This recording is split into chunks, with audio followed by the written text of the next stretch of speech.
want to confess? I think you have to ask I her. appreciate the disclaimer. Do you want to confess something? I do. Is that how cops do it? Do they just go, you want to confess? Confess! No. Okay. In 3, 2.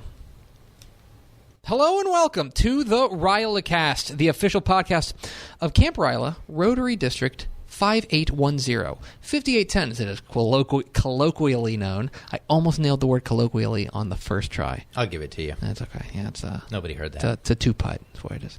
My name is Greg Tepper. Those other dulcet tones you hear belong to the man they call Josey, Andrew Utz. Well, thank you, Greg.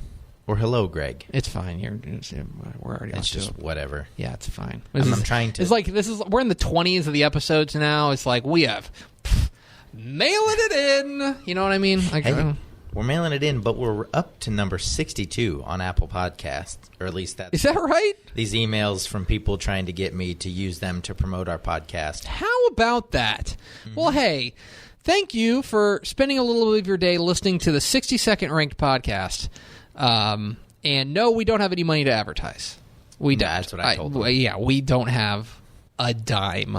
I've got to tell you. Do you have let me ask you an awkward question. Mm-hmm. Actually, let's loop in our guest first, and I'll ask her the same awkward question. Okay. Because we are joined on this very special edition of the RYLACast by Miss Carolyn Matthis. Yay! Thanks for having me. Hi, Carolyn. Hi, Greg. Thanks for coming in. I know you love doing this stuff. Absolutely. Anything for you. You know what's going to be great is you're going to listen back to this podcast and you're going to love the way your voice sounds. Everyone probably will not listen to it, to be totally honest. Everyone does. Please download it at least, though, and rate. Sure, I can do that. That's fine. Okay, so then I'm going to ask the awkward question to everybody. How much cash do you have in your wallet right now? I'm going to let Carolyn go first. I think there's like $5 or $6 and maybe some change. Okay, so we'll call it like $6.40. Actually, no, there's no change. $6. Sure. $6. How much do you have? So I'm going to I would normally have not asking plus, normally. But I just bought Girl Scout cookies. No, I always try to carry cash on me. But do you really? Yeah. Oh, I normally have zero. Yeah, me too. I have zero right now. Zero. Because I just spent my last $5 on a box of Girl Scout This is cookies. an audio medium, so I will describe what's happening. I've pulled out my wallet. I'm opening it up. Oh, my gosh. And inside That's so much. is one baller $2 bill. Ooh. That's it. I have a $2 bill. Fancy. That's it. I never carry cash. Me neither. I'm just like, I'm a slave to the digital era, man. I really am. I'll Venmo you. Yeah, I always try to have cash. Yeah, just in case I come up on like a taco truck that takes cash only. Or like if like the infrastructure all crumbles and like we have to start paying with actual monetary. So it's funny you say that because I have spent the day in cybersecurity training with FEMA going through what would happen if our infrastructure crumbled and we couldn't use banks and accept payment other than cash. Because that's the funny thing, right? Is that, like, I don't mean to brag, I have a bank account. Whoa. The podcast game is good. Anyway, I do have send us money. I do have a bank account. Please send us money. We're so poor. I have a starving child at home. I do have a bank account, but all those are like theoretical dollars, right? Mm-hmm. It's not like there's a box at a bank with a bunch of dollar bills in it. It'd be like, this is for Greg. You know? I don't know. But if there was, it would be a big box. It would not. I think you have me mistaken for another Greg.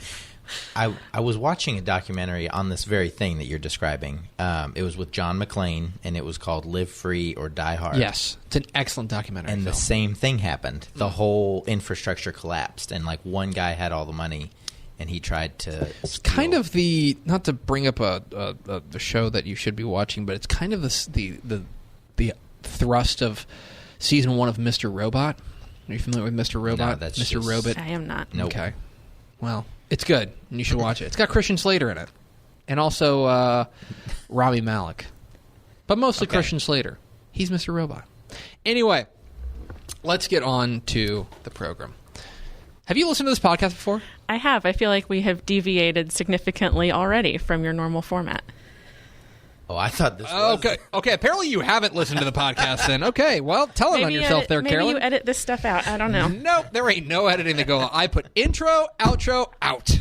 Okay, so we did ask you, per usual, to select a word from the big list of words. My question to you, Carolyn, do you remember the word you selected? I do. And? Perspective. Yay! Now, why did you select perspective? So there's a whole list of reasons that I don't think you would be surprised by at all. But me or the audience? Both. Okay. Maybe, if the audience knows me. I think it's a very versatile word. I think that you can look at it a bunch of different ways. So I thought it would be great to set you up for some puns with, how... Wait. You can look at the word perspective from different perspectives. Wait a second. Did you specifically select this word as a gift for me? I did. Carolyn has listened to the podcast. I'm feeling very warm right now. Just like, I don't know. That's just... You look very... when people just get you, it's great. Okay. So, I've got the big segment in this one, perspective. I'm going to throw it over to you, Greg, for the big segment on perspective. Oh, well, thank you, Josey. Okay. So, perspective, I started doing a little bit of thinking about this. And I think the interesting way to take this from a leadership perspective is... What's that? Perspective. Oh. I won't do it anymore. Yeah, please don't, because I'm going to do that thing where it's like you use the word to describe the word like 6 times. So I think that there's a couple of different ways to look at this.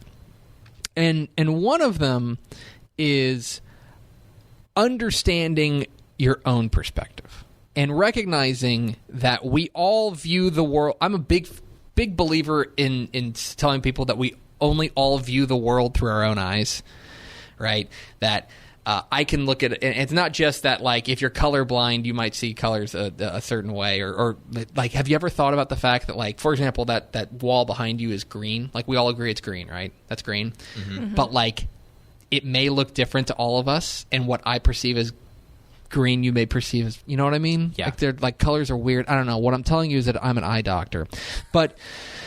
what I'm saying is that we all do have our own perspective on life. We all view the world through our own eyes. And I think it's important to recognize and understand your own perspective and where it comes from, right? And recognizing that your perspective and your view on the world was shaped by a lot of different factors, right? Mm-hmm. That I view things in a certain way because of how I was raised. I view things in a certain way because of the struggles that I had, because of the triumphs that I had, because of all of these things is the way that I view the world. There's not a right or wrong way of viewing the world. That's not true. There are some wrong ways to view the world. I want to backtrack on that. There's some wrong ways to view the world. But what I'm saying is that you need to understand that everybody has those and acknowledge where yours comes from, because it has a lot of different roots to it. It has a lot of different ways that it got to be that way. I think that's an important part of moving forward as a leader is understanding your own perspective and maybe even where those blind spots are in your perspective. I think that's important too. So there's that. Do you grasp and recognize other relevant perspectives? Okay? Both from leaders and from followers. What I mean by that, and I think there's a couple of words that are doing a bunch of heavy lifting in that sentence. Do you, like, if we're working together on a project, the three of us, we might view the solution 3 different ways. And that's okay, but it's also important, if we're all going to get to the best possible outcome for everybody involved, to understand why you, Carolyn, think of it in a certain way and why you, Josey, think of it in a certain way. That's from a leadership perspective. The other part of that word that I think is doing a lot of heavy lifting is the word relevant, okay? That if the 3 of us are working on a project, right? You, me, and Carolyn have a project, Josey. And then Joe Schmo from the street comes in and tells us what he thinks about it. That is not really... you have to determine whether or not that's a relevant perspective to what you're doing. Do you know what I mean? And then there's also the idea of understanding from followers, right? Let's just say that it's actually my project, but you guys are working for me. that doesn't mean that your perspective is not important. But I need to work to understand it. Maybe I don't let you make the decision, but it's important to take your information and what you understand about the situation and apply it to the problem. It's the idea of putting yourself on hold for a second. You know what I mean? That taking yourself and saying, all right, I'm going to back off and I'm going to make sure I understand everybody else's perspective. The other thing I think that I kept thinking about on the topic of perspective was the power of time. Okay? All right. How many times today has something happened that felt like a really big deal, and then 5 minutes passed and you realize you're like, oh, well, actually, probably wasn't that big of a deal. I feel like that happens to everyone every single day. The power of time gives you greater perspective on particular problems, and particularly, I would say, on perceived conflicts, perceived negatives, right? Just letting a little bit of time pass, letting yourself sleep on it, I think is it's just like so critical and changes your perspective in a lot of different ways. And it's important in that sort of regard to remember that you want to respond and not react. I have a colleague of mine who is fond of saying that responding is positive, reacting is negative, right? It's that if you react to something, you are letting the situation dictate you, as opposed to the reverse if you respond to something. And sometimes that's just a simple matter of taking a step back and letting things develop, letting things simmer a little bit, let it cook. You know what I mean? Just take the little spoon and stir it around the pot a little bit, let it cook for a little bit. That, I think, can improve your perspective and lead to greater outcomes for everybody involved. Anyway, I'm glad you chose perspective, because I did a lot of thinking about it, as you can tell. I can. And I had a lot of different ways of kind of attacking it, and I didn't want to attack just one. So I attacked a lot of them. And that's my book report on perspective. Signed, Greg Tepper, age 30. I'm not 30, I'm 33. I don't know why I lied just then. Well, you have a different perspective from... Up top. Bang. There it is. All right. So now it's time to get to the real crux of the matter, the real reason that we're here. We are pleased to welcome the guest. Yes, the guest. Yeah. Right. We are pleased to welcome, for the first time, the first of many times, on the RYLACast. We've signed her to a 6-podcast deal. She doesn't know about it. We're joined by Carolyn Matthis. Yay! Hi, Carolyn. Hi. Are you just so, like, why have you been avoiding us? I have not been avoiding you. Uh-huh. Bluff, but go on. It's not a bluff. I have been avoiding this particular speaking engagement. That's what I have not been avoiding you. You changed your perspective on what you were avoiding. No, okay. I just picked my words carefully, as my profession has trained me to do. Okay. So, you want to ask the first question? I'm done with this witness. Yeah. No, I was... You're a witness. I've always wanted to say that. Why do you say that on the episode? We have a lawyer here. We'll get to that. Okay. So, as we do with most of our guests, if not all, what is your RYLA story? So, my RYLA story is a little different than some people's. My high school didn't have kind of a funnel into the program like a lot of schools do. A Rotary Club didn't recruit specifically from my high school, so I actually found out about it through a volunteer program. I grew up volunteering. It was something that my parents really instilled in me. It was an important thing for our lives. And so actually I had been volunteering at the public library since I was in like 4th or 5th grade. And the head librarian at the branch was a Rotarian. And so when the time came, she gave me the paperwork. I'm sure this will shock both of you. I filled out the application in a extremely thorough manner. Knock me over with a feather. With a unreasonably long resume that, thinking back on it, is just obnoxious and embarrassing. But did you staple it? Was it like a 2-pager? It was at least 2 pages, yes, and it was stapled. Whoa! Wait, minimum 2 pages? Yes. Go on. Yes. I know this because I found a copy of it digging through old records that I got out of my parents' house. Anyway, that's a different story. RYLA's story. I just want to let me interrupt here. I will pay a significant sum of money to get a copy of that. All of the money, all of the cash in your wallet. I have $2 in my pocket. I will pay. Oh, I'd get the fancy dollar? No, I'd get two more dollars. I will pay you $2 for a copy of that resume. Absolutely not. Anyway, so for whatever reason, they either read through all of it or didn't read through all of it or didn't have another choice, or she just recommended me based on all of our years of experience together. But that's how I got selected for camp, and the rest is kind of history. I drove out to Palestine. It was in 2003, and fun fact, Leslie DeMattia and I were the last two campers to arrive since our Rotarian got lost on the way.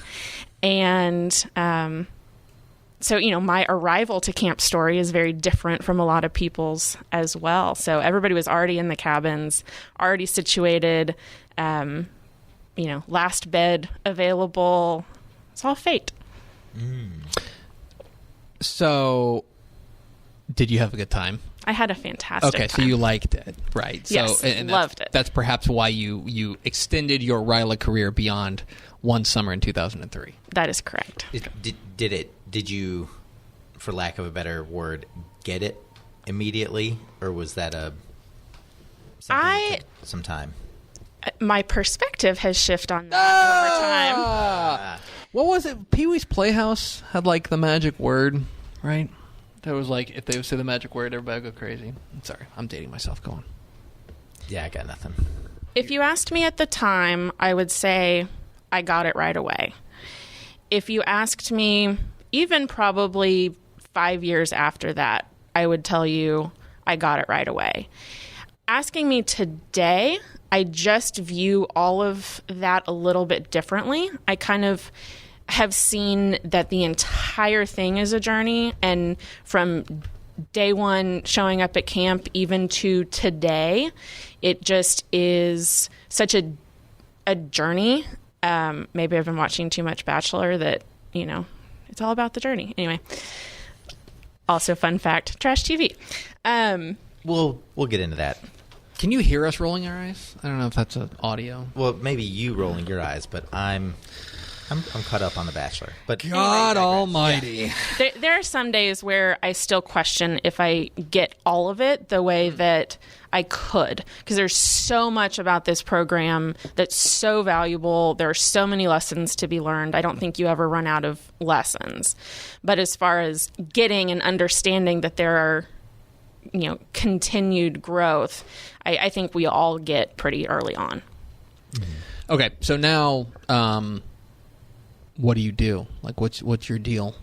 I'm an attorney. I work for the city of Irving, and I do transactional work, meaning lots of reading and writing, contracts and city ordinances. Where'd you go to school? For undergrad, I went to Austin College up in Sherman, which I found out about through RYLA, actually. My AC went there and suggested I look into it. So that was awesome. And then for law school, I was out at Texas Tech, and I got both my JD and my master's out at Tech. What is a JD? Perfect. Oh, so good. Juris Doctorate, okay. My law degree. Okay. Oh, so you're Dr. Law. Yes. My diploma says doctorate. Can I call you doctor? Generally frowned upon. By who? By medical doctors or? By everyone, I think. Okay. So how would you say you use RYLA or the tools and skills you learned at camp in your everyday life? So in all kinds of different ways. Communication obviously is huge. Since we're focusing on perspective today, I kind of have some thoughts on that.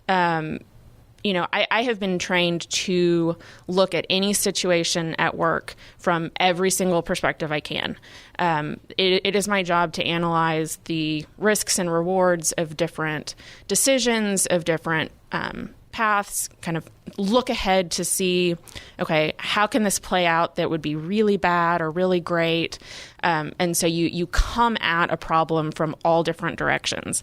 And I think that that's a skill that I learned at RYLA, to really be able to take that step back and not be so tunnel focused and tunnel visioned on your idea and the one option in front of you, to really, remove yourself for a second and look at it from other angles to see what can we do to make this better.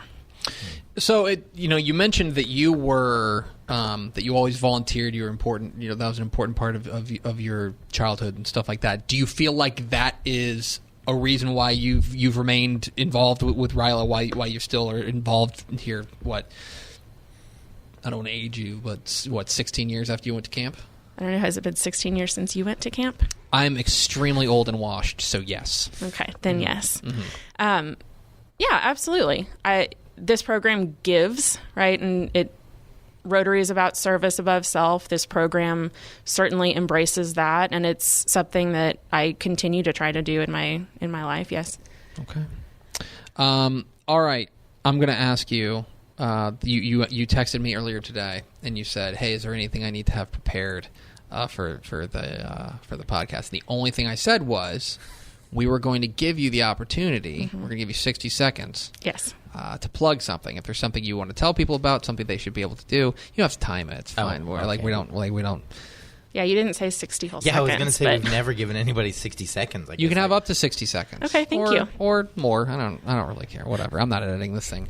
So, is there something you'd like to tell people about? Yes, and actually it kind of comes full circle, and you are going to adore this. I would like to plug your local public library, particularly with the city of Dallas. They just started this really awesome program. It's called Culture Dallas. They have partnered with the Dallas Cultural Center and a bunch of different theaters and museums throughout the city, and you can get free tickets to things, free admission, with your library card. So not only can you get books and audiobooks and videos, etc., now you can get theater tickets as well. And everyone should take advantage of that. I think what Carolyn is saying is having fun isn't hard if you've got your library card. Yes, thank you. That is exactly what I'm saying. You, DJ Arthur. Yes. Do you have any other questions for Carolyn? Well, I'm trying to think. I don't want to just let this moment pass us by. Well, we have her here. Yeah, I will just say that I think it's worth mentioning, and I've mentioned this on probably like episode 2 of the RYLAcast, or something like that, maybe episode 3. That Carolyn was the one who got me back into RYLA. That's right. Yeah, so same camper year. Same camper year, same AC year. Correct. But we didn't fantastic pictures from that time period. If anybody wants to call me up, yes, I would like to pay my $2 for those pictures. They're awful. Just let me be clear. They're awful of me. Carolyn looks fine. I want to be very clear that Carolyn looks fine. It is the problem is all on this side of the table. No, that was the. You and I we don't know each other at camp, though. Correct. We didn't know each other at camp because we were not in the same. I was in Leslie's cabin, or I guess her, the boys' cabin, related to hers. But then we got to know each other as ACs. Correct. And then what happened? And then you disappeared from the RYLA All this life. Is true. Mm-hmm. I went AWOL. You went AWOL. You left the state. Thank you for coming back to Texas. We missed you. I think there's a song, yes. Come back to Texas. Anyway. Bowling for Soup? Yes. Yeah. Yeah, nailed it. Ding, ding. For sure. Then, a couple years ago, I ran into you at a Rangers game. You sure did. And then you wouldn't leave me alone. That is correct. Yes. That is 100% true. That was myself and my wife were at a ball game, and 2013. It's like 2013. Might have even been. No, yeah. You're nodding. Really, you seem really sure of this. I am. I just remember it was a really bad game, and like almost nobody was there. Yeah, it was a weeknight game. It was a weeknight game. And very low attendance. It's like, and it ended up being that like me and my wife and you were the only people in like that entire upper deck section. It was like it was meant to be. It was It's fate. Yes. Yeah, it was. And I have apologized to your wife many a time, because how do you explain to your wife, who has had no contact with the RYLA world, that this stranger is hugging you like your best friends at a baseball game. at a baseball game? It's like Ian Kinsler's batting. I'm like trying to keep score. I'm like, Carolyn, hold on 1 second. You know. Yes, that is the special postscript to this episode of the podcast, is that Carolyn's. If you like this podcast, it is because Carolyn looped me back into it. And if you don't like this podcast, it's Carolyn.Matthis. I don't know your email address. And it's because of Carolyn's perspective on the program that she knew you would be a great fit. Or she just needed bodies. We really the needed bodies, thing. but it's an audio medium, trying to play it up for everybody listening. Was this as terrible as you thought it was going to be? No. It looked like A ringing endorsement, yes. Carolyn Matthis, yay! Much later. Hey, Josey, do you ever like finish something and then immediately think, God, I forgot something? All the time. So we're going to completely ruin the illusion of this podcast here for a moment, although I think that's been ruined long ago. We were sitting here, we finished up the interview with Carolyn, and then we started naming off these things. Like, we named like one thing that was like we should have mentioned. It's like, well, that's too bad.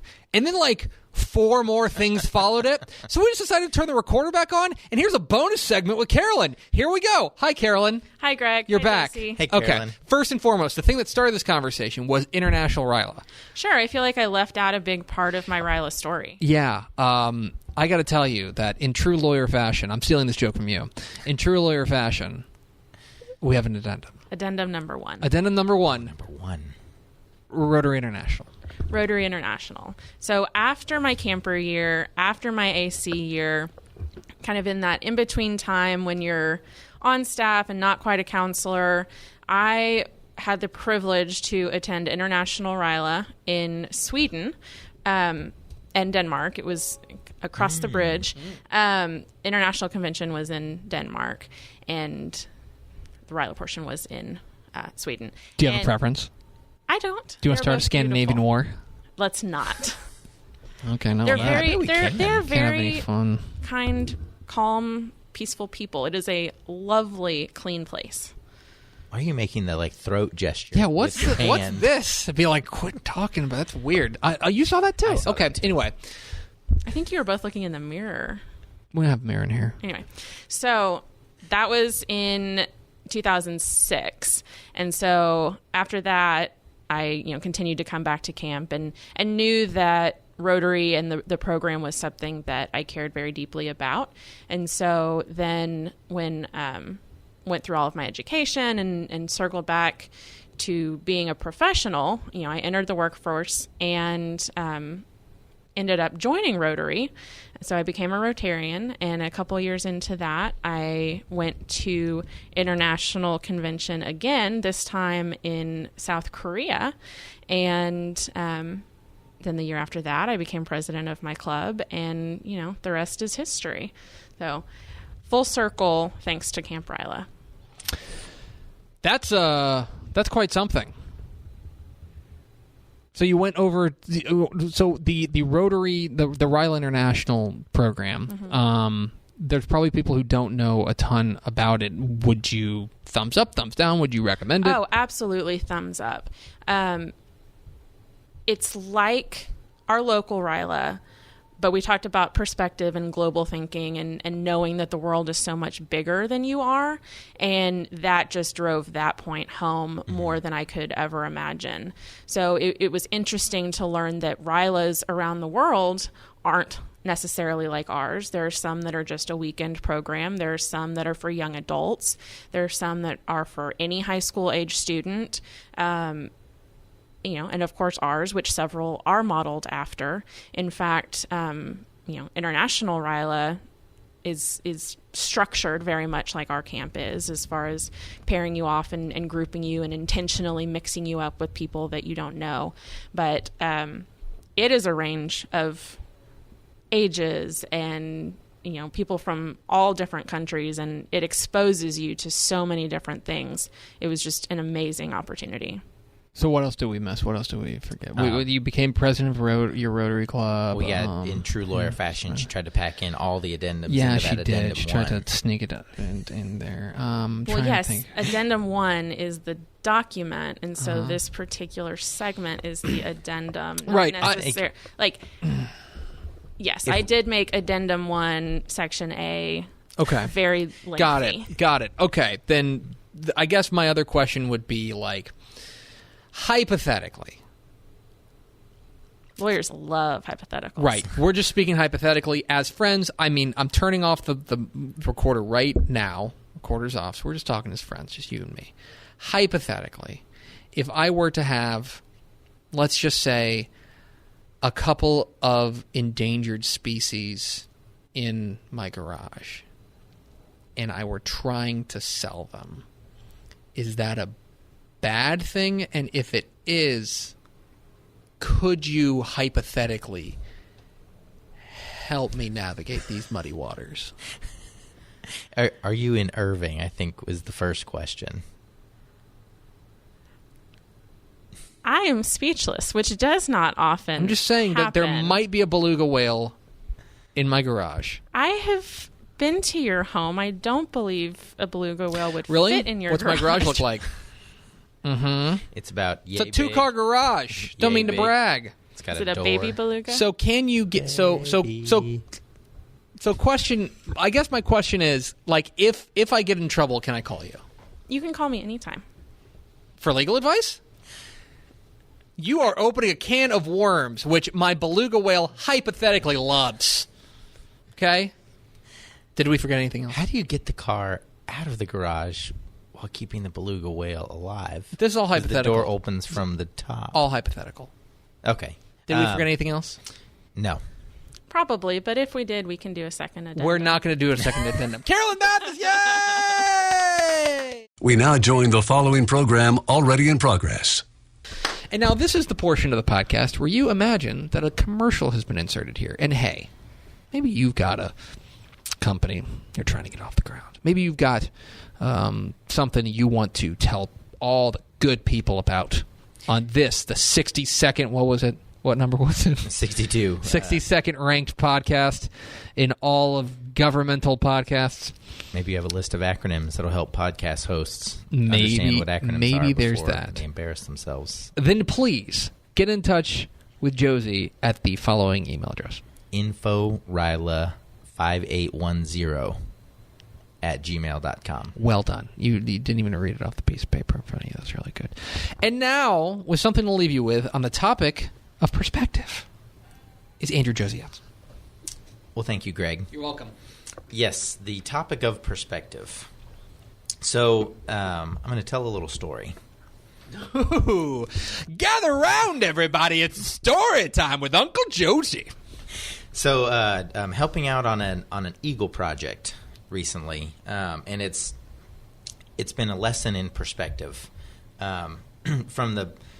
If you imagine, if you will, you're a 17 or 18-year-old high school student, and you're focused on something you need to get done. It doesn't have to be a specific Eagle project, but it's definitely reminded me how, and I'm going to use this term, and it's not meant derogatory, but narrow-minded some teenagers can be. That was not as bad as I was thinking about. I know. I was like, you started saying it's not meant derogatorily, and I was like, like finger over the record button to stop recording. Yeah, we don't have a dump button, dude. And I'm not editing this. But I remember when I was a young teen, and my world was so small. And I couldn't possibly understand. I always heard, hey, walk a mile in somebody else's shoes. I'm like, I'm having just as much trouble figuring out my own life. I can't figure out somebody else's too. And that idea that once the more experiences you have, the more perspective you gain. So this is in the small segment is more of a don't shy away from new opportunities, because I do think it's important for reasons that you both have already explained on the podcast why you should have multiple perspectives. It's really important not just to bulldoze through. It's funny that you mentioned that because, so I have a kid at home, and whenever we were getting, you have to say when we were pregnant. That's a thing you have to say. You have to say when we were pregnant, even though I was not. I want to be very clear. Not with these hips. Are you kidding me? Mm-mm. Anyway, point is, we talked about what's important, for our kid, raising them and stuff like that. And the one thing I kept telling my wife is I said, it's really important that my kid knows the world is big. You know what I mean? That there's a lot of people in the world, and a lot of them are not like him, and that's okay. That it was important that to your point about expanding your world. It was important that he doesn't need to know he's 15 months old. He doesn't need to know it now, but it's really important to me that he has that perspective of there are a lot of people in the world, and they're going to be different from you, and they might seem odd to you, but that doesn't make them any less. That doesn't make them any worse. It just makes them different, and it's important that you understand the world is big. And I think that to your point, because you're right, whenever you're younger, the world it's insular. Mm-hmm. You know what I mean? And now, and it's important to kind of expand your perspective. Yeah. Good job, Josey. Well, that was thanks. An excellent segment. I thought, you know what? I'm going to give this podcast 5 stars. 5 stars? 5 stars. A 5-star pod. We finally did it. Going to push us up to 61. Carolyn, thanks for being our guest. We appreciate you coming in, really and truly. I know you didn't want to do this. Thank you for talking me into it. Yeah. See, it wasn't as bad as you... See, I mean, we're both good at just not letting go. Just keep pushing until it happens. So you're back, and here I am. Together again. With you. With me. And also Josey. And all of our listeners. Are you on Instagram? Do you want to plug your Instagram? I do not. She does not want to plug her Instagram. All right, that just backfired on me. That's fine. I know you're not on Twitter. Don't want a check mark Twitter. Like you. Yeah, I know you're not. I don't have an Instagram check mark. Okay, that's going to do it for us. Thank you for spending a little bit of your day with us. And if you like this podcast, please rate and subscribe and tell a friend. And here with an antiquated way to tell a friend about this podcast is Josey. Go ahead and take someone out to the ball game and roam around the upper deck, just telling everyone to listen to the RYLACast. You'll never know. Maybe the next guest and or host is out there. Probably not. Thanks, Josey. Carolyn, thanks for being our guest. And Josey, thanks for your courage. Thanks, Greg. See you next time on the RYLACast.